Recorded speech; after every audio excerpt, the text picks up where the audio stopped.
Hello and welcome to Outdoor Oklahoma. I'm Casey Harriet, and today we're going to be diving into the topic that is near and dear to hunters' hearts across Oklahoma, and that is deer hunting. Whether you're a seasoned pro or looking to get started, we understand the journey into deer hunting can be quite intimidating. Getting started in deer hunting can seem like a challenge. There's gear to buy, skills to learn, and a whole new language to speak. So how do you go from being curious about deer hunting to actually hitting the woods with confidence? The Department of Wildlife Conservation has teamed up with National Deer Association to bring you a special series of Deer Hunting 101 videos. These videos are cram-packed with expert advice, tips, and guidance to help you better understand deer hunting and to get you out in the field safely and responsibly.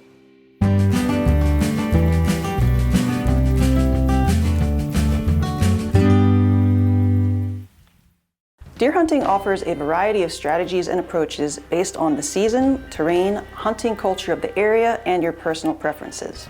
For example, early in the season, when the weather is warm, you may wish to hunt from a tree stand or an elevated blind. Later, if it's cold or icy, you may choose to stay on the ground, hunt from a blind, or slowly walk through the woods. You may even choose to hunt with friends as part of an organized deer drive or track deer in snow-covered terrain. All of these approaches can be successful. The key is to be safe and have fun. When deer hunting, a stand is simply a location that you're hunting from. It can be a tree stand where you're hunting from an elevated position, or it can be a specific spot in the woods or along a field edge where you're in a ground blind, sitting beside a tree, or even hiding in a ditch. Tree stands come in many shapes, sizes, and colors. Hang-on stands, or hang-ons, are tree stands designed to be attached to a tree with a chain or a strap at the height you want to hunt from. They include a seat of some kind, and you typically access these stands with strap-on climbing sticks or screw-in tree steps. Climbing stands, or climbers, are attached to the base of the tree, and you use them to climb to the desired height and then hunt from them. Climbers consist of two halves that attach to the tree separately. You stand in the bottom half, and you hold onto or sit in the top half and climb the tree like an inchworm. Climbers have the advantage of allowing you to be very mobile and flexible with your stand sites. Ladder stands are essentially hang-on tree stands, but with a ladder attached. Ladder stands are propped against and strapped to a tree. They include a ladder to climb and a platform seat to hunt from. Finally, there are elevated blinds. These have become increasingly popular in recent years, and they are simply hunting blinds placed on wooden or metal frames to allow hunting from an elevated position. Elevated stands provide many advantages, including increased view, enhanced scent control, and a safer field of fire. Hunting is extremely safe. However, we put ourselves at risk every time we hunt from an elevated position. Safety harnesses are extremely effective at keeping us safe, but they only work when we use them properly. You should never climb into or out of a tree stand or hunt from one without wearing a safety harness that is attached to the tree or to a lifeline. Elevated stands are very popular, but hunters have been pursuing deer from the ground long before the first tree stand was ever constructed. Some hunters prefer to hunt from the ground because they don't like heights, they like the added challenge, or they just prefer a different strategy. You can hunt simply by sitting or standing next to a tree. A lot of deer are shot every year by hunters using this method. A big advantage is that you don't need to purchase a stand or a blind, and you don't need to carry anything into the woods with you. Ground blinds are great too. Blinds have the advantage of allowing you the opportunity for some movement without spooking wildlife. They are great for mentoring new or seasoned hunters, and they can provide a stand site even if there aren't any trees or cover in the spot that you want to hunt from. Hunting on the move is very different from hunting from a stationary location and has different advantages and challenges. Still hunting is a strategy where you move extremely slowly through the woods or cover while looking for deer. Hunters employing this strategy are most successful when they move quietly for a short distance, slowly scan the area ahead of them for deer, and then quietly move a short distance again and scan again. The idea is not to walk continuously. Instead, you want to attempt to be invisible, slip through the cover, and not alert deer to your presence. You can also drive hunt. This technique involves a group of hunters working together to move or push deer past a group of strategically positioned watchers, or shooters. You conduct the deer drive by placing one or more watchers where they'll have a good chance of seeing deer. And then the remaining hunters walk through the woods attempting to drive or push deer to the watchers. Next is spot and stalk hunting. This involves first spotting the deer from a stationary location and then stalking to within shooting range of that specific animal. This strategy can be used by both archery and firearm hunters, but it is much more common in open settings such as the western United States. This strategy requires skill and knowledge of the quarry and terrain. However, it rewards hunters with extremely exciting experiences. Regardless of where you choose to hunt, your strategy can range from simply watching for deer to getting more aggressive and calling to them. Deer actively communicate with vocalizations throughout the year, and this is especially true during the hunting season. Early in the season, mimicking a fawn can bring a doe running to you, while during the breeding season, grunting is a great technique to call in a buck. You can rattle to simulate two bucks fighting, you can use scents to attract deer to your stand site, and you can even use a decoy to help lure deer into shooting range. This is extra gear to carry into the woods, but it can provide some outstanding action and excitement. When calling or decoying deer, here are a few things to remember. First, if using a decoy, place it in an area where deer can see it from a distance and set up in a place where deer can't get downwind of you. That could be a thicket, a body of water, or steep terrain behind you. If trying to call a buck to a decoy, stay away from feeding areas and places that does frequent. The does will usually show up first and get spooked when they realize the decoy isn't real. Bucks, on the other hand, can be very easy to fool during the breeding season, even going so far as to attack the decoy. Study real deer sounds from online videos and then practice mimicking them. The more realistic you sound, the better your chances of calling in a deer. Always start calling from a place or at a time when deer can't see you. And once you've gotten a deer's attention, stop calling so they don't spot you. If they identify you as the source of the sound, they'll run in the other direction. Your goal is to make them curious enough to come check things out. Try raking over bushes and the ground to mimic bucks rubbing or fighting. This adds an element of realism that calling alone can't do. And finally, vary the volume and the type of call you use to reach deer at different distances. Start softly in case there are deer nearby, wait 10 to 15 minutes, and increase in volume if nothing shows up. The sound of antlers rattling or a snort wheeze will often carry further than a grunt.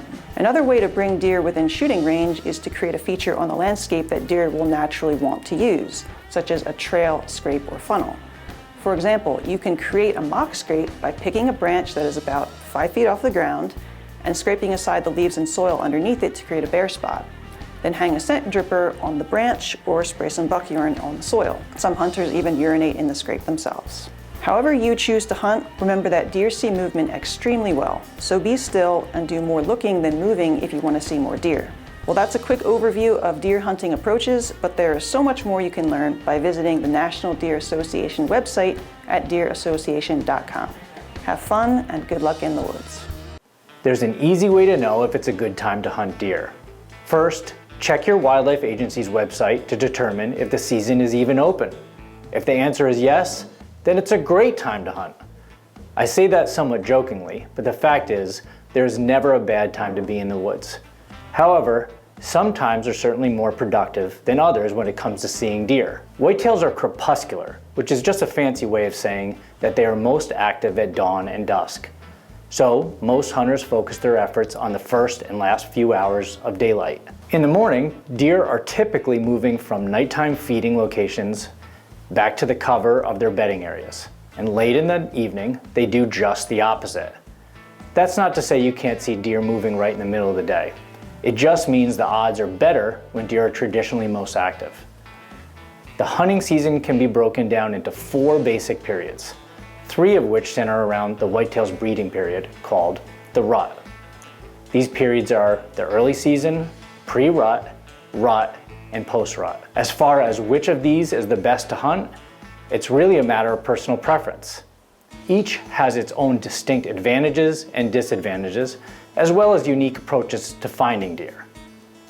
Deer have to move and feed daily throughout the season, so there is always a chance to see and successfully hunt deer. The early season can be a great time to put venison in the freezer because deer haven't been pressured yet and are far more predictable. If you can key in on the preferred food sources of late summer, you have a good odds of being successful. For most of the whitetails range, October kicks off the pre-rut. Hunting in the first half of the month can be tough, however, because deer are transitioning from summer to fall foods, and in some cases have already started changing their patterns due to hunting pressure. If you don't adapt, your odds of seeing and harvesting deer may go down. The rut is by far the favorite time of year for most deer hunters. That's because it's highlighted by rubs, scrapes, bucks fighting and ultimately chasing and breeding does. food is no longer the driving influence on their behavior. This is the one time of year when even the wisest of bucks might let his guard down and throw caution to the wind. And since bucks are up on their feet, much more visible and covering a lot of ground in search of receptive does, it's a great time to spend an entire day in the stand. However, the rut can take a physical toll on deer. With winter right around the corner, they have to replenish their reserves by once again turning their attention to food. As the weather gets colder, deer will begin to group back up, food is more scarce, and as a result, deer become more predictable. Just as during the early season, key in on their main food sources for your best chance of getting within shooting range. While weather factors such as temperature, wind, rain, and snow may affect your desire to be in the woods, research has not been able to link any of these factors to deer movement. In fact, studies indicate that regardless of these things, deer are still most active at dawn and dusk. The same holds true with the moon. Studies have repeatedly shown that the moon phase does not affect the timing of the rut. In fact, contrary to popular belief, moon phase likely has little to no impact on deer movements. So don't let the weather or the moon phase keep you from hunting an otherwise good day to be in the woods. That's not to say you shouldn't consider weather at all. Weather conditions can help turn the odds in your favor, especially with regard to wind direction. Each stand you plan to hunt should have one or more ideal wind directions associated with it. Don't go out to that stand until you get the right wind, or you risk spooking deer and teaching them where your stand site is. Take advantage of days when the ground is wet or the wind is rattling the leaves. This can help you stalk into a site without the deer hearing you. Hunt thermal cover when it's cold, or find cool shaded areas when it's hot. Use snow to identify fresh tracks. In other words, don't let the weather be a hindrance. Instead, be adaptable and use it to your advantage. You can probably tell from some of my comments that our presence is felt by the deer we're pursuing. It's true. Research has shown deer react negatively to hunting pressure and will avoid heavily hunted areas.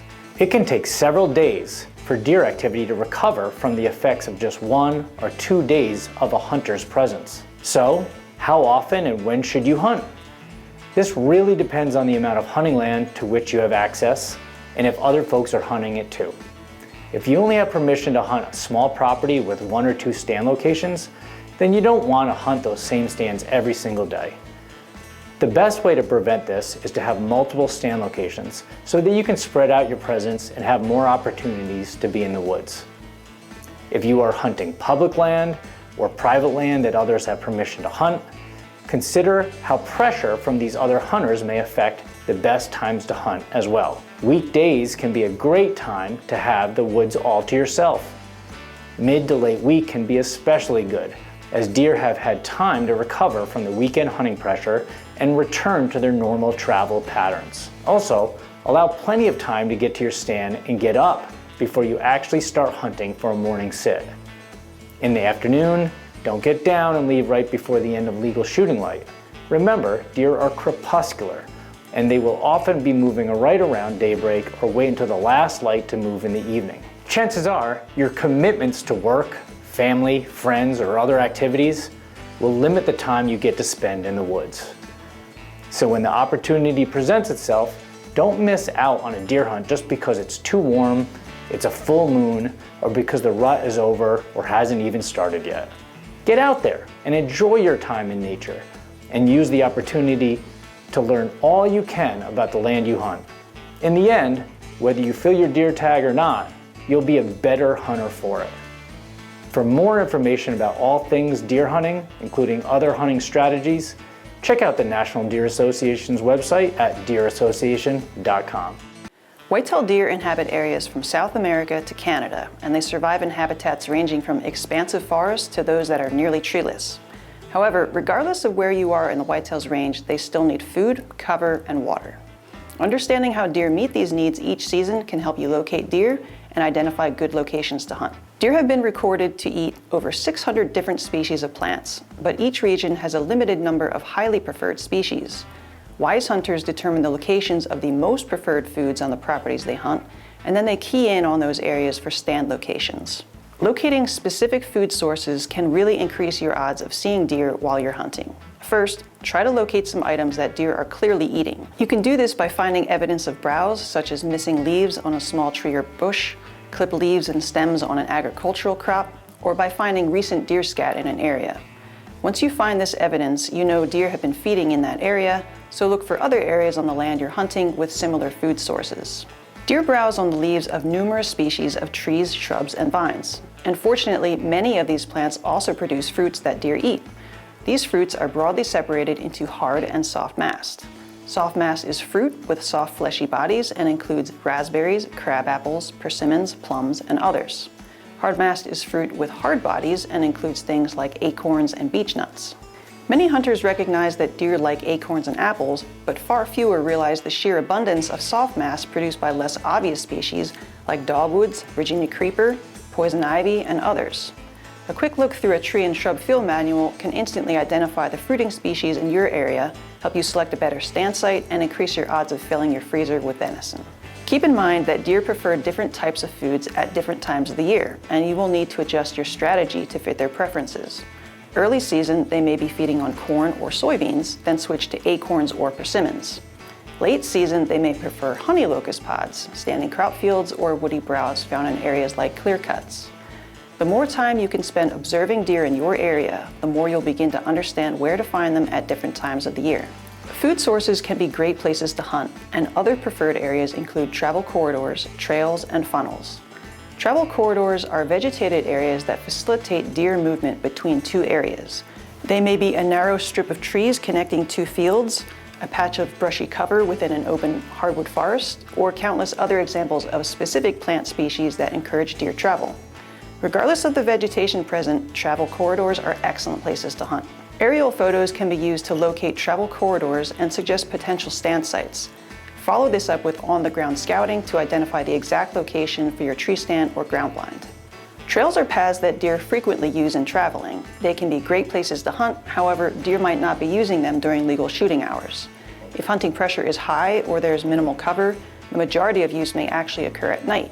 Funnels are features within the landscape where normal deer travel gets funneled down to a much smaller and more defined path. These areas are also called bottlenecks or pinch points, and they can be exceptional places to hunt. Aerial photos and topo maps can be used to locate funnels and suggest potential stand sites. You can even create your own funnels. Food plots and agricultural fields are great food sources for deer and can be great places to hunt. From a stand site perspective, you can hunt right over the field and shoot deer as they enter it to feed. You can also hunt the trail that deer are using to get to that field. This is often preferred because deer that have been pressured may wait until after dark to actually enter those food plots and agricultural fields. The further back you can get on these trails that lead from bedding to feeding, the more daylight you're going to have on your side. The quickest way to make seeing and killing deer more difficult is to let them know they're being hunted. Hunters typically do this by spooking deer as they're going to and from their hunting stands. So try to be invisible and scentless with your entry. This alone can help you see more deer when you're hunting. Wind and scent control are extremely important to your efforts to avoid spooking deer. A deer's ability to smell is much greater than ours, and they view their world through their noses. To combat this, we need to always consider wind direction when selecting a stand site. If the wind is blowing from north to south, which is a north wind, you should select a stand site that is south of where you expect the deer to come from. Scent control involves actively working to reduce the amount of scent that you provide to deer while you're hunting. Make no mistake, you cannot eliminate your scent. However, you can help minimize it and a deer's ability to smell you. Common tactics include showering with scent-free shampoo and body wash prior to going hunting. You can wash your hunting clothes with baking soda or a commercial scent control product, then store them in a plastic bag or tote to eliminate foreign odors from contaminating them. Some hunters also purchase commercial scent control clothing that contains a charcoal-based liner to help control human scent. Once you've chosen an area to scout, look for telltale signs like trails, deer pellets, and especially for rubs and scrapes. Rubs are areas on trees where bucks have removed the bark by rubbing their antlers. Scrapes are areas of exposed dirt under an overhanging branch that deer use to communicate with other individuals. Since deer can change their patterns quickly, it is important to learn to recognize the freshest sign when scouting in season. Recognizing these differences can give you insight into how deer are using the area right now and where you could hunt that day or the next. Areas where deer spend a lot of time, either feeding or bedding, will have a lot of deer pellets or scat. Fresh scat is softer and wet-looking, whereas older scat will be dry and hard. Very old scat will fall apart and look fibrous. Fresh rubs have a bright-looking appearance due to the exposure of the inner bark and sapwood. They stand out from the rest of the colors around them and may have shredded bark still hanging from them or laying on the ground on top of the leaves. Very fresh rubs will still have moisture present from the sap. If you find a cluster of rubs like this in or near thick cover, there's a good chance that a buck is bedding nearby, and this could be a great spot to hunt. Fresh scrapes will be cleared of older leaves and have fresh urine in them or tracks that were dug into the wet ground and haven't dried yet. They may also have fresh foliage from the licking branch laying in them. Rubs and scrapes are visited by both bucks and does. To see if deer are using food sources, trails, rubs, or scrapes during daylight hours and which direction they are coming from, you can either observe from a distance with binoculars or, if legal in your area, hang a trail camera. These cameras are fun to use, are great for introducing new hunters to the outdoors, and can greatly assist you with your scouting efforts. They can scout for you 24 hours a day, 7 days a week, and allow you to collect information while minimizing disturbance in the area. Scouting can be a lot of fun, and it can greatly enhance your enjoyment and success during the hunting season. For more scouting tips, visit the National Deer Association website at deerassociation.com, and good luck in the woods. One of the more challenging parts of becoming a deer hunter is finding a good place to hunt. Most states in the whitetail range are comprised of over 90% private land, and as a result, that's where the majority of deer hunting takes place. In fact, our latest deer report confirmed on average 9 out of every 10 deer harvested are taken on private land. Your goal should be to find some good hunting access close to home. If you're a new hunter, this is another part of where a good mentor comes in. Hopefully they can help offer access and get you started, but at some point you'll need to find some good access of your own. The best way to start looking for land where you can hunt is by putting the word out to the people you already know, such as hunters you've met, friends, family, co-workers. Even if they don't own land themselves, they may be able to point you in the direction of someone who does. And having a common acquaintance can help tip the odds in your favor when it comes time to ask for permission. Another option is to work in reverse, finding the place you would like to hunt and then finding out who owns the property and initiating contact with that person to seek permission. This used to be called knocking on doors, but don't overlook modern technology. Even though it's probably easiest to say no electronically or over the phone, the upside of this method is you can focus on places that look good and are within a short drive from your home. If you're wondering what looks good, check out the video on scouting for a good location. The majority of Americans live in urban areas today. While people typically think of hunting in wild spaces, don't overlook urban and suburban opportunities. There are often high populations of huntable deer in our urban areas that offer a local sustainable food source. When looking for new properties, I often start with OnX Hunt. OnX Hunt is a GPS hunting app that offers maps with boundaries and landowner information. And it's by far one of the quickest ways to look for huntable land and find information on the landowner. Prior to OnX Maps, we used tax maps. Some counties have excellent public tax maps online, offering an interactive map of the area that allows you to click on individual tracts, resulting in acreage and ownership details. It's a free resource, but some counties don't offer it online. If your county doesn't have such a website, then a trip to the tax assessor's office will be in order. Be sure to bring a map or physical address of the property in question to aid in finding the information you need. Finding hunting access can be daunting, but it's doable. When we started Field to Fork in Athens, Georgia, we gained permission to over 350 acres of urban and rural land, proving to our new hunters they could replicate the success using the methods that we just discussed. Regardless of how you find potential hunting property, through a friend, family member, OnX, or tax map, getting face-to-face with the landowner and actually asking permission is your best bet. How you handle the ask will ultimately have a big impact on the answer you get. Here are steps you can take to help tip the odds in your favor. Ask for permission well in advance of the hunting season. Dress nicely when going to ask permission. Be polite and respectful. Offer to help the landowner with any projects he or she may have, and offer to provide and pay for hunting land insurance. For more things related to deer and deer hunting, visit us at deerassociation.com. On next week's episode of Outdoor Oklahoma, we will continue with our Deer Hunting 101 series, so make sure you tune in. For Outdoor Oklahoma, I'm Casey Harriet, and we'll see you next time somewhere new in Outdoor Oklahoma. Outdoor Oklahoma is produced by the Oklahoma Department of Wildlife Conservation and is proud to serve and be funded entirely by sportsmen and women and outdoor enthusiasts who love and appreciate all things wild in the great state of Oklahoma.